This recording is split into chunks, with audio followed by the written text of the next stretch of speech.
రాష్ట్రంలో జరిగే అభివృద్ధిని, సంక్షేమాన్ని ఎవరికి రికార్డ్ అవ్వకుండా ఉండటం కోసం ఊళ్ళు పట్టుకు తిరుగుతావా నువ్వు? ఊళ్ళు పట్టు తిరగటమే కాకుండా విధ్వంసాన్ని సృష్టించడానికి నీ కార్యకర్తలు సైతం అందరినీ రెచ్చగొట్టి ప్రజల్ని భయభ్రాంతులు చేసే ప్రయత్నం చేస్తావా?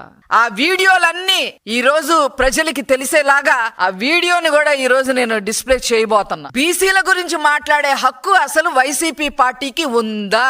గౌడ కులానికి సంబంధించిన మహిళని లోకేష్ గారే అల్లరి చేయమన్నారని చెప్పి స్టేట్ మొత్తం మనం ప్రచారం చెయ్యాలి అని చెప్పి సలహాలు ఇచ్చే నువ్వు ఆనాడు నీ ప్రభుత్వంలో, జగన్మోహన్ రెడ్డి ప్రభుత్వంలో అమర్నాథ్ గౌడ్ ని ఏ రకంగా పెట్రోల్ పోసి తగలపెట్టారన్న విషయం వైసీపీకి గుర్తులేదేమో గాని ఈ రాష్ట్ర ప్రజలకి, ముఖ్యంగా బీసీలకి, ముఖ్యంగా గౌడాస్ కి, గౌడ కులస్తులకి ఆ విషయం తెలుసు అని చెప్పి నేను గుర్తు చేస్తా ఉన్నా. ఏం చేశారు ఆ రోజు? అమర్నాథ్ గౌడ్ ని నా అక్కని ఏడిపించొద్దు, ర్యాగింగ్ చెయ్యొద్దు అని చెప్పి సొంత తమ్ముడైన అమర్నాథ్ గౌడ్ అడిగాడని వైసీపీ కుర్రకారు సన్నాసుల్ని మాట్లాడాడని చెప్పి తెల్లవారుజామున ట్యూషన్ కి వెళ్తుంటే నోట్లో గుడ్డలు కుక్కి ఆ పిల్లోడి మీద పెట్రోల్ పోసి మీరు పిల్లోడిని చంపితే ఆ కుటుంబానికి ఈ రోజు ఉద్యోగం ఇచ్చిన ప్రభుత్వం, ఉద్యోగం ఇచ్చిన నాయకుడు ముఖ్యమంత్రి గారు నారా చంద్రబాబు నాయుడు గారు. అలాగే